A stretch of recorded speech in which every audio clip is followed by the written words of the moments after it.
1905 के बंगाल विभाजन के बाद 1906 में कलकत्ता के कांग्रेस अधिवेशन से निकली स्वराज की मांग जलियांवाला बाग नरसंहार के बाद भारतीय जनमानस में जोर पकड़ने लग गई थी। असहयोग आंदोलन ने स्वराज की इस मांग को मजबूती दी और पंडित नेहरू, सुभाष चंद्र बोस जैसे युवा क्रांतिकारी नेताओं के रूप में स्वराज को ताकत मिलने लगी। साल था 1929। लाहौर में रावी नदी का तट, कांग्रेस का अधिवेशन और अध्यक्ष थे युवा जवाहरलाल नेहरू। और अपने अध्यक्षीय भाषण में ही नेहरू जी ने देश को विदेशी शासन से मुक्त कराने के लिए आह्वान कर दिया। पंडित नेहरू ने पूर्ण स्वराज से कम पर कोई समझौता नहीं करने के अपने संकल्प को मजबूती देने के लिए आधी रात को रावी नदी के तट पर भारतीय स्वतंत्रता का प्रतीक तिरंगा झंडा फहरा दिया।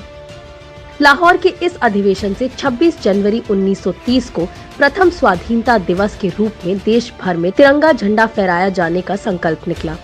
साथ ही गोल मेज सम्मेलन के बहिष्कार का निर्णय लेते हुए पूर्ण स्वराज को कांग्रेस ने अपना मुख्य लक्ष्य घोषित करके प्रस्ताव पारित कर दिया।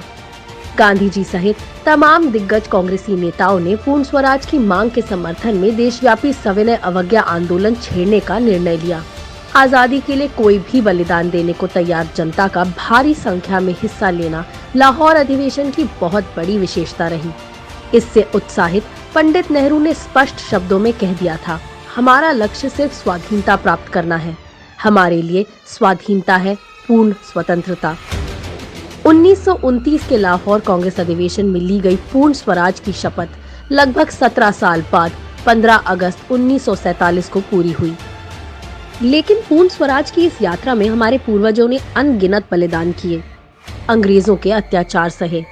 इन सब के साथ कदम कदम पर अंग्रेजों की फूट डालो और राज करो की नीति को परास्त किया। तब जाकर पूर्ण स्वराज का सपना साकार हुआ है। हमें उनके बलिदान और संघर्ष को बेकार नहीं जाने देना है। जय हिंद।